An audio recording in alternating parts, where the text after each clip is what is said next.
This episode of the Commercial Real Estate Investor Podcast is brought to you by my CRE Accelerator Mastermind, where you'll get access to my step-by-step investment blueprint, essentially a library of resources on how to invest in commercial real estate. You'll get connected to a supportive community of other commercial real estate investors that are doing projects just like you. You'll get personalized coaching and feedback from me every step of the way. Go to www.crecentral.com to learn more. It is Tuesday, December 2nd. I hope you guys had a wonderful Thanksgiving and are on the road to recovery. At least I know that I am. Yesterday was a bit wild, trying to catch up on everything. We've got a great show for you guys today. I'm going to be sharing with you 10 ways to make money on one deal. I get questions all the time of, hey, Tyler, if I want to jump into running commercial real estate investments full-time, like as my job, I'm raising capital from investors and I get to focus on this.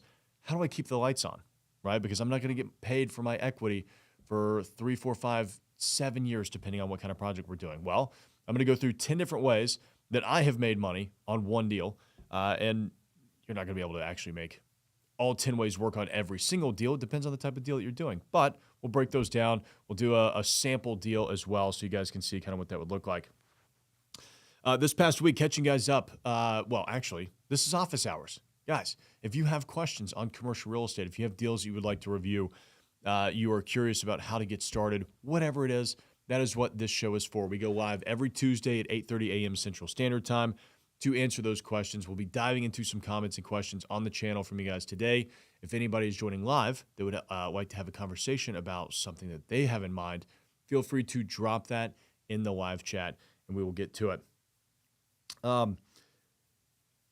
We do go live every Tuesday at 8:30 a.m. Central Standard Time, except for, as many of you guys may know, if you've been following me for a little while, the month of December and January. Things change around here. December 15th to January 15th, I'm out on sabbatical. I'm not in the office.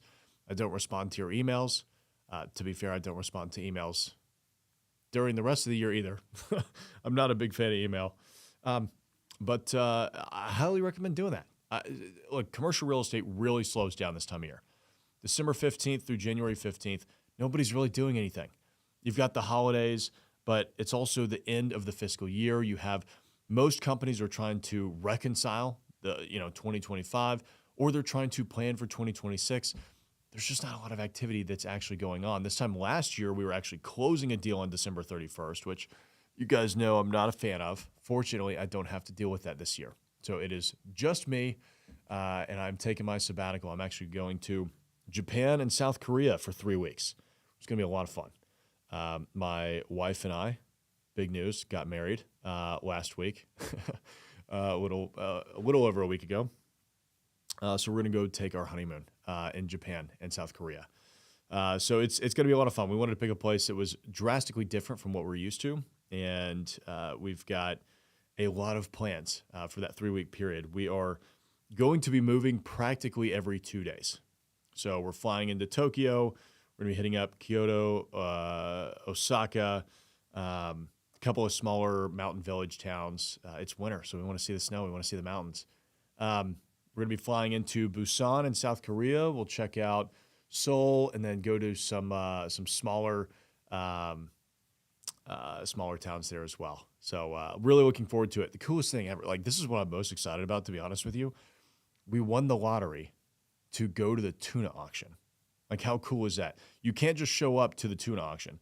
You have to put your name into the hat for a lottery, and we got picked. So we get to go 5 a.m. when the fishermen are coming off the boats and selling tuna to all the people that run the markets or the sushi chefs or whomever. Really, really cool. So that'll be a lot of fun. Kevin's saying congratulations, Tyler. I appreciate that, Kevin. Thanks, man. Joseph is also saying congratulations. Thank you, guys. Really appreciate it. It was great. It was exactly what we wanted. We had a great wedding. And here you are on the channel behaving all normal. Yeah, I know. Hey, the show must go on. You guys know I love you. I can't let you down. It's Tuesday. Okay, so this past week, this is also some exciting news. Not nearly as exciting as that, obviously. But you guys know that I've had a property management company since 2018. Scaled it. I co-founded it with some friends. Over the years, have bought them out.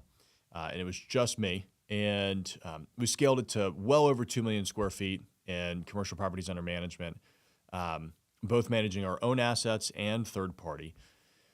And it was doing well. I mean, it's not like it's a super profitable venture. You really have to scale property management companies quite a bit in order for them to become super profitable. And we recently merged with an equivalently sized group out of Atlanta. So now we're targeting properties between Nashville all the way to Atlanta, and have doubled the size of the property management company. So my partners were in town yesterday, which is what I spent all day doing, touring Nashville, showing them what's going on in East Nashville and Madison, because we're under contract on a $10.5 million property here in East Nashville that we will be closing at the end of January. And so getting them familiar with the market, what's going on here, so that we can get really aggressive on growing the property management company. So that'll be cool. I'm really excited for that. The property management has always been something that has kind of just grown with me as the brokerage has grown, as my investments have grown. Now it's becoming its own beast, which is really cool to see. We're going to double the amount of employees that we have probably by the end of next year. So lots of room for growth and really exciting things going on there. So I'll be sharing with you guys the journey behind growing a property management company.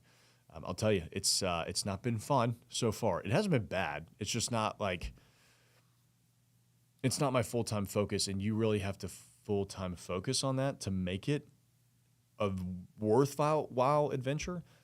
But the problem is it's very, like, you're not going to make a lot of money in it for a while. So we're probably going to start acquiring other commercial property management companies. So if you're listening and you own or you know of a commercial property management company in Tennessee or Georgia, I mean, to be honest with you, we'll look at the surrounding states too, the Carolinas, Kentucky, maybe even Alabama.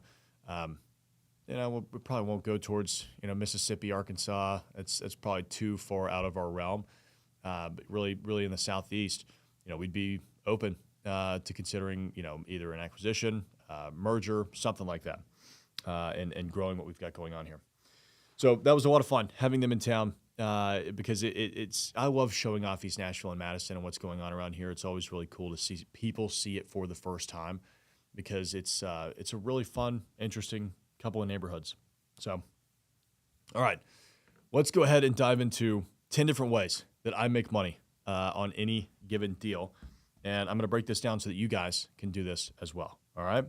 So here are the 10 ways. And we'll go in order here. This is kind of in order, somewhat in order of how you're going to go about these fees in any given deal. But let's just assume you're syndicating a retail center, all right? Your brokerage fee, that's going to be anywhere from 3% generally to 6%. Now, I've had brokerage fees. I have my real estate license. If you don't have your real estate license, unfortunately, you can't really take advantage of this one, all right? But the nice thing about having your real estate license is that you can get paid to buy your own properties, right? I, as a broker, am representing our investment group, which is a separate entity. So I can get paid a commission on that. So I've gotten paid commissions as low as 1% on an $18 million deal. I've gotten 4.5% on an $8.5 million deal. So you can see some very differing commissions. They're kind of all over the place when it gets into commercial real estate because, especially 1% on 18 million, it's $180,000, right? That's a lot of money to get paid. So your percentage commission will typically scale down the bigger that you get, right? I mean, I've even seen 0.25%, 0.5% on larger deals than that. But I mean, that's a pretty good chunk of money, and it definitely helps you keep the lights on, right? You get paid to buy your own deal. Now, if you're syndicating, you also can take advantage of what's called an acquisition fee. As the general partner, somebody that is actually going through this deal, you're going to be able to charge your investors a fee for having gone through the process. All right, so that could be, let's say, when you're going through actually buying a property, there's a lot of work that's involved in that. I mean, you got to find it, you got to underwrite it, you got to review all the due diligence, all of that kind of stuff. And so that's what the acquisition fee is really there for, right? That's typically going to be around 1% to 2% of the total acquisition price. That does not include debt, right? And again, I will break these down here in a minute, showing you an actual example of what this is going to look like, all right? So 1% to 2% of the total purchase price. All right. And that will get paid out at closing. So, I mean, at closing, you can see here, if you have your real estate license and you're getting a brokerage fee and an acquisition fee, you could make anywhere from 4 to 8% just for closing on the deal, right? Now, what I will say, the brokerage fee, that's going to get paid regardless of whether you are the broker that's doing that or not, right? If I have a broker that's representing me, they get paid the 3 to 6%. So if it's my team, they get paid it. It doesn't really matter either way, all right? Now, this next one, property management fees. We hire our property management team to handle all of our assets.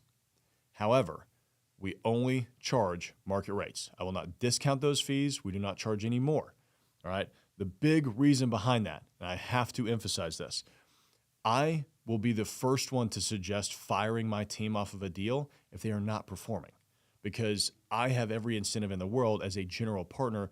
I'm going to make more money on my 20 or 30% carry as the GP than I will off of 6% of the revenues, right? So to me, it's all about making sure that the right team is in place. And if I have to fire them, I'm going to have to replace them at market rates, right? Which means I'm going to have to go hire somebody else. They're probably going to charge me 6%, whatever it is. So I'm going to have to make sure that we've already accounted for that. So I typically just charge market rates. Eclipso is saying, bro, you're live. I've been watching your videos all day. Appreciate you, Eclipso. Hopefully they've been really helpful. I go live every Tuesday and kind of Wednesdays. So feel free to jump in, ask any questions you got as you're going through those videos. All right, this property management fee, typically anywhere from 3% to 6%. All right, and that's this is on the purchase price. This is on the purchase price. I'm talking about the brokerage fee and the acquisition fee if you're listening on the podcast. And then the property management fee is based on, let's just say probably gross revenue. All right. So if your property management team collects $100,000 in rental rates, in rent payments, then they're going to collect roughly $6,000 in a property management fee. All right. So, and that can vary, right? Property management fees are the exact same as commissions. They scale up, they scale down. I've got larger properties where we're collecting 3% property management fees. I've got smaller ones where we're collecting 10% because it just doesn't make sense for us to do anything less than that. It just depends. However, we can typically what we've been doing for the past few years is it's 6% with a base, right? Like a minimum payment, which I think is like $1,500 a month. So it's 6% or $1,500 a month, whichever is greater. All right. Michael's saying we love you from New York. Michael, I love you from Tennessee. Appreciate you being here. This name is amazing. Pace Morby is wrong about taxes. Says, do you agree with me that Pace is wrong about the ability to claim depreciation on sub-2 seller finance properties? That's a great question. I would have to know. I mean, I disagree with Pace on a lot of stuff. I think that the Morby method is literally teaching you how to defraud lenders. I'm not familiar with his claims around depreciation on sub-2 or seller financed properties. So I would have to know the specifics around that to see kind of what that could be. All right. But happy to dive into it if you have more information on it. Okay, the asset management fee. This is, again, something if you are syndicating a deal, all right, you're going to have to manage the asset. You're going to have to handle investor relations. You're going to have to manage the property management team.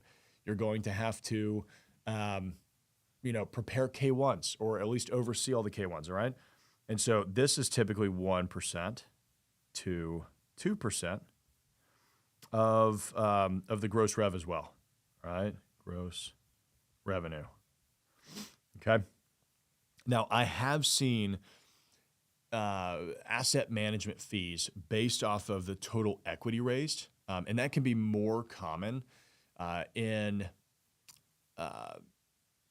like ground up development deals. All right. Like if I'm going to charge an asset management fee off of the equity raised on a ground up development deal because there's no revenue coming in to pay me for, the stuff that we have to do on a daily, weekly, monthly basis. Now, the asset management fee is not supposed to be something that you're living off of. You'll notice that none of these on their own should sustain any one person in a deal. All right. But the combination of them as they start to add up is pretty good. Okay.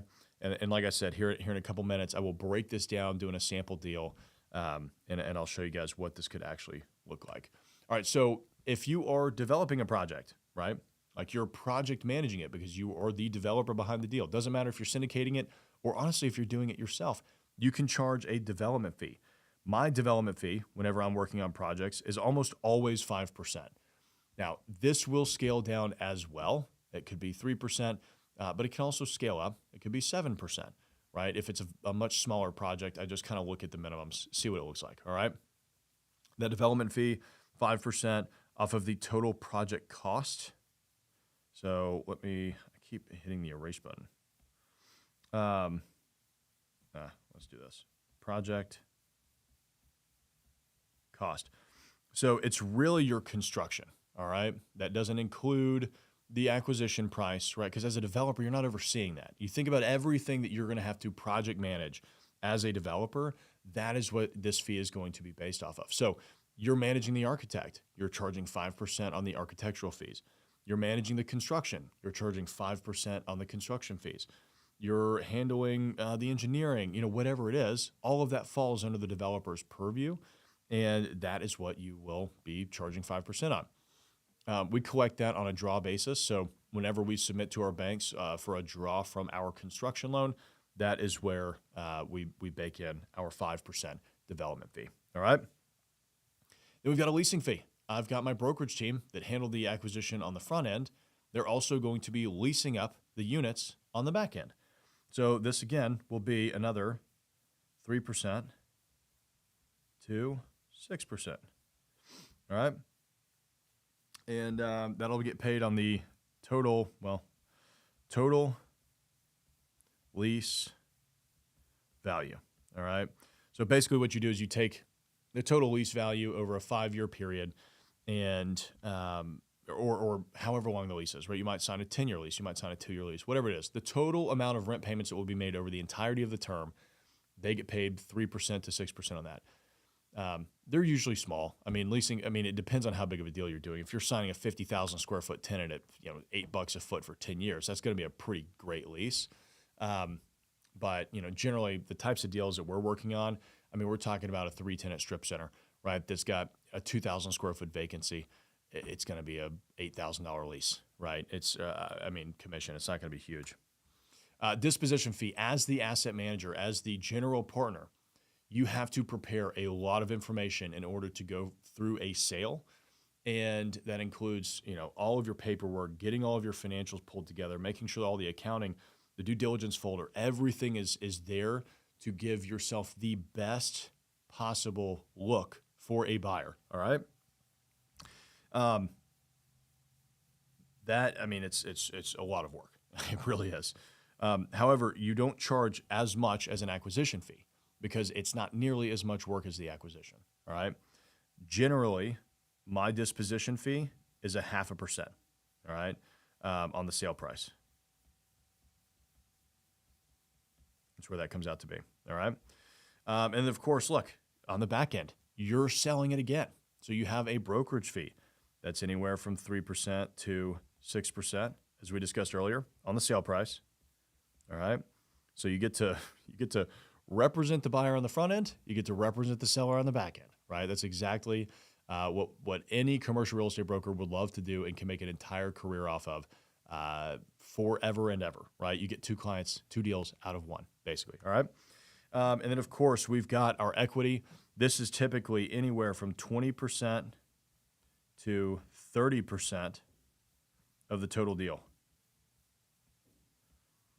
So that would be, of course, after debt, after you've paid back your preferred return to your investors, if you have one, I mean, honestly, I could add a preferred return into here. Now we're at 11. I could add in a debt guarantee fee on top of the debt. Now we're at 12. Like there's so many different ways to make money on any one deal. We could probably sit here for the next 2 hours and talk about all these different ways. But anyway, on the equity side, we're typically getting 20 to 30% equity as the general partners in a deal. Now, I've had deals where we've gotten as much as 70% because we found such a crazy deal that the equity was still very interested in having 30%. All right.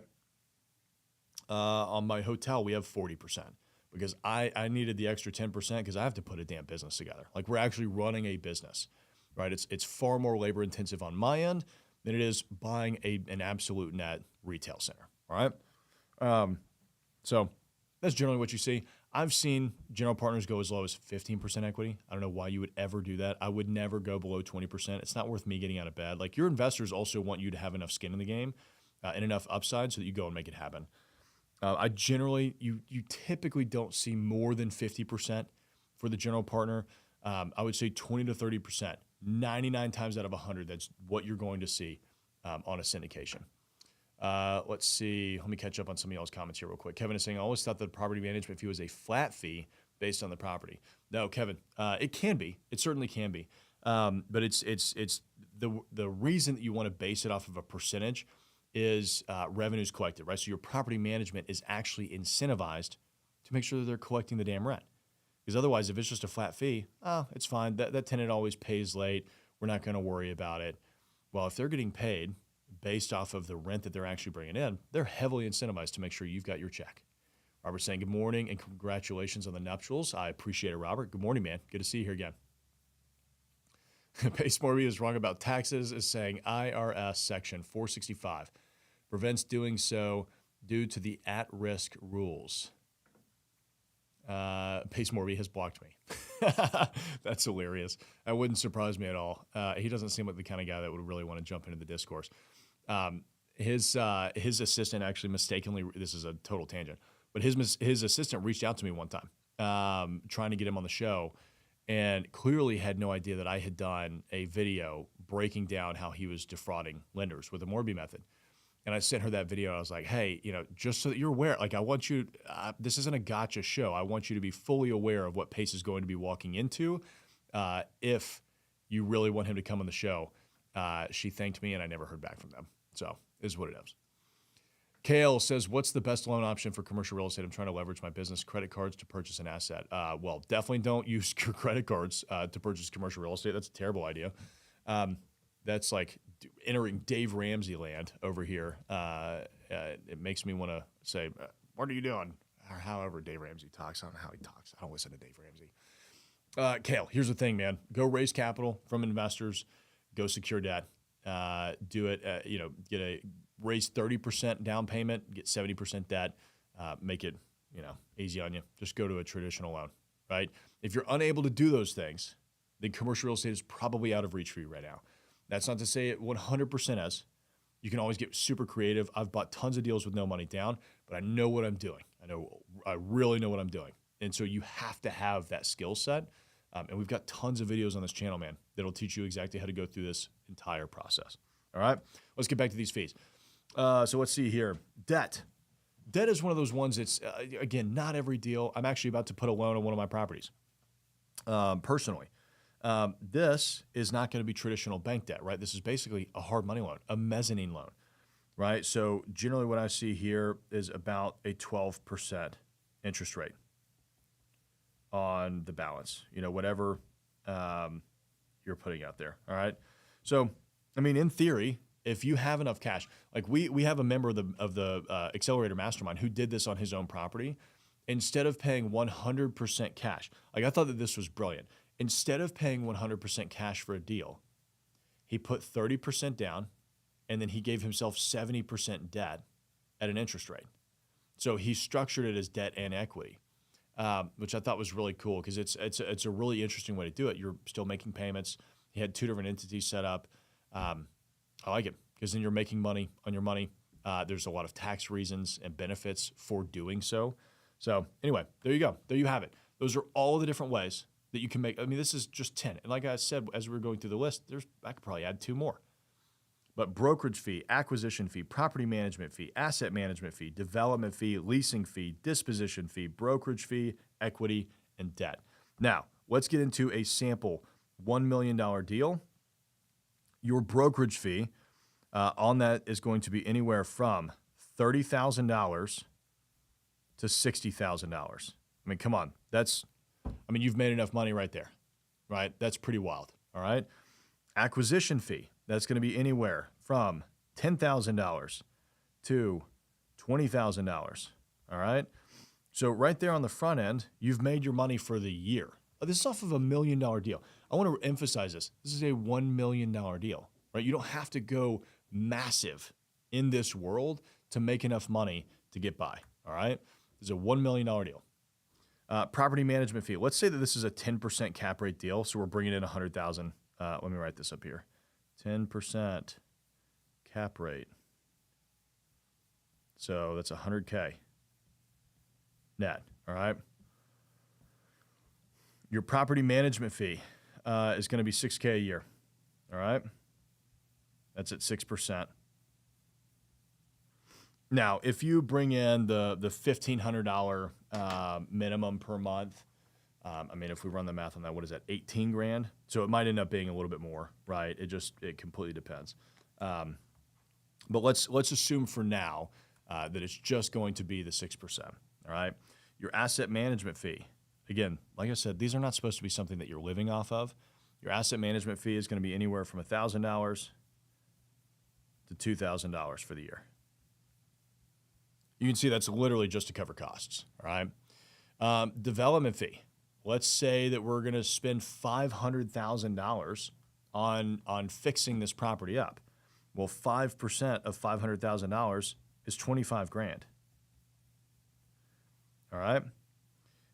Leasing fee. Well, if we're going to get $100K, we're going to sign, let's just say that the lease is flat for 5 years, right? So we sign a $100,000 lease, flat for 5 years. That gives us a total lease value of $500,000, right? $100,000 a year for 5 years. So $500,000 times 6%. That's another $30,000.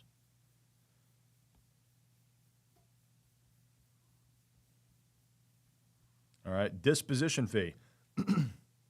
Let's say that you sell this $100,000 income because you bought it at a 10%. Let's say that you're able to sell it at a 9%. That's $1,111,000. All right. Your disposition fee of 0.5% is going to give you $5,500.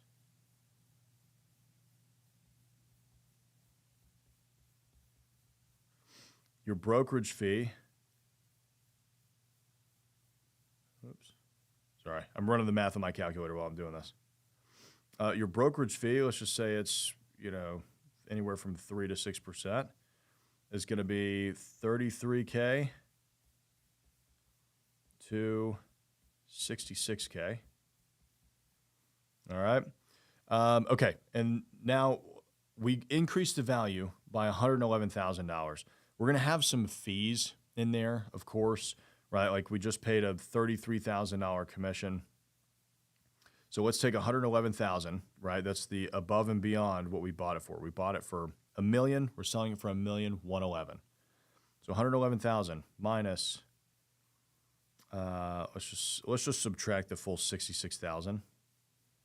We created $45,000 in equity here, right? Obviously, this isn't a phenomenal deal, but on that $45,000, you made 45 grand, right?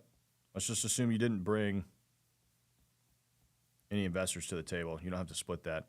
Of course, if you did, you wouldn't probably charge yourself an asset management fee or an acquisition fee or anything like that. But in theory, you actually could. All right, and then we'll just leave the debt out of it. If you charged 12% on your debt, it'll kill the deal. But 12% on your debt, let's say you brought 30% down, so 12% on 700 grand times 5, that's like $420,000, right, over the 5-year period. It's going to kill the deal. So this wouldn't work in this deal specifically. But look at that. 30 plus 10 is 40, plus 40, plus 6K a year. Let's just take out like your Let's do this. Let's look at just your active fees. All right, like just the active fees, not the stuff that's ongoing where you have labor. Active fees. So that would be your brokerage fee and your acquisition fee, right? That's $40,000 combined. Your development fee, your leasing fee, your disposition fee, and your brokerage and your equity. That's another, what is that? 25 plus 30 is 55. Plus 5,500 puts us at 60,500. Let's just say plus 33 puts us at 93,500. Plus, let me do. I can't do this math in my head right now. 93,500 plus 45,000 gives us 138,500 plus 40,000. So over a 5-year period, you've made 178,500. And excuse my writing. I know that's terrible. It's the end of my iPad. I can't really write very well. $178,500 from one deal. That's in fees, right? That's including a whole bunch of stuff, all right? So there are plenty of ways for you to keep the lights on as you are going through your first project. Keep in mind, that was a $1 million project. That wasn't a massive syndication. If you structure it right, if you go about doing this stuff the right way, that is how you can keep the lights on and make a ton of money, right? Because a lot of that is front-loaded in the front. Like in the front, we're talking about you're getting paid roughly $40,000 to buy this property or more. I mean, you get $40,000 to $80,000, right? So year one, $40,000 to $80,000. And then the next chunk comes really at the sale, which is like $140,000 more, right? So it's a pretty great way of going about doing these projects. Jamie saying, quick question, what's the difference between brokerage and acquisition fee? So, Jamie, we covered that earlier in the show. A brokerage fee, if you are a commercial real estate broker, you can represent your buyer's group, your entity, and collect a brokerage fee. You, as the general partner, can charge your investors an acquisition fee as you're going through that. Let's see. Kevin saying, Tyler, what do you do if you acquire a property that's already fully tenanted with a max of 3 years left on the leases and they are paying under market rents? Unfortunately, Kevin, you're stuck. You got to adhere to those leases. That is why I don't buy assets that are locked in like that. There's just no value to be created. It's not going to be a good deal, to be honest with you, unless they're so under market and you're getting a good enough price that even though it's not making money for the first 3 years, we can raise rents so much in years 4 and 5 that I can sell it for substantially more, and then it makes up for 3 years of negative cash flow. But that's a risk. Kevin is saying, P.S., this is the deal that you underwrote on day 29 next to the Savannah. Walked to the property with the broker and owner and got a ton of info. What's the best way to raise these rents without destabilizing? Yeah, I mean, that's the tough thing. You got to have conversations with the tenants. You got to make sure that they know what the market rents are, and you got to convince them that it's going to cost them a lot more to move than it would be to just stay. The other thing that I would do is maybe not go all the way up to market rents, right? Because if you want to take into account, dude, Jamie, you're fine. Don't apologize. I was just saying that in case you wanted to go back and watch from the beginning. So, Kevin, if you wanted to, keep your tenants without really destabilizing the property, what I would say is don't go all the way to market rate, all right? Because market rate also accounts for vacancy and commissions and tenant improvements and stuff that you may not have to pay if they just decide to renew. So maybe give them a 10 or 15 or maybe even 20% discount on the market rate for not having to move, because there's no telling what you're not going to have to deal with because they're staying there. All right. Awesome day, guys. If you appreciated my going through like a little lesson like that and kind of showing you guys a little tidbit and teaching you guys, whiteboarding a bit, let me know in the comments. Happy to keep that going if that's something that you guys would like to see more of in office hours. If you guys enjoyed this episode, don't forget to like and subscribe to the YouTube channel. If you're listening on the podcast, give me a review. Every review helps us get out there to more and more people so that they don't have to buy single-family homes anymore, right? It's Giving Tuesday. Let's give back to our friends and make sure that they don't have to suffer with tenants and toilets anymore. Appreciate you guys. Hope everybody had a good Thanksgiving. I'll see y'all tomorrow for our commercial real estate deal desk. See you guys. Oop, not that one.